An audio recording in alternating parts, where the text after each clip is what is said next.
ఓం సాయిరామ్. రోజు విడిచి రోజు బాబా సావిడిలో నిద్ర ఆరంభించాక భక్తులు దానికి తగిన మార్పులు చేశారు. అన్నా చించనీకర్ దంపతులు ఎంతో కాలం షిరిడీలో ఉండి బాబాను సేవిస్తూ ఉండేవారు.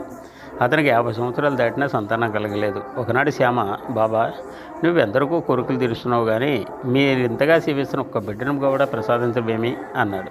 దానికి ఆయన నవ్వి, నన్ను నిజంగా కోరితే ఎప్పుడైనా తెరుచకుండా ఉన్నానా? ఏమీ తెలియని వాళ్ళ మాట్లాడతావేం? మీరేమీ అడగలేదు. వీరి కొడుకును ప్రసాదించినా ఒక్క తరం కంటే వీరి వంశం నిలబడదు. అంతకంటే కలకాలం కొనసాగే వంశ ప్రతిష్ట ప్రసాదిస్తాను అన్నారు. ఆయన భావం ఎవరికి అర్థం కాల. అప్పట్లో అన్నాకు ఒక కోర్టు వాద్యం 3 సంవత్సరాలు నడిచింది. దాని గురించి ఎప్పుడు అడిగినా అల్లా మేలు చేస్తాడనేవారు సాయి. ఒకరోజు అతడు వ్యాజ్యంలో ఓడిపోయినట్టు ఎవరు జవాబు రాశారు. అది తీసుకొని దీక్షతో అన్నా కోపంతో మసీదు జరగానే సాయి ఉగ్గురులై, ఈ ముసలాడికి నా మీద నమ్మకం లేదు, ఆ ఉత్తరాన్ని అవతల బారేయండి అని కసిరారు. కొద్ది నెలల తర్వాత కోర్టు వారు అన్నాకు అనుకూలంగా 1800కి డిగ్రీ ఇచ్చారు. ఇది బాబా యొక్క లీల.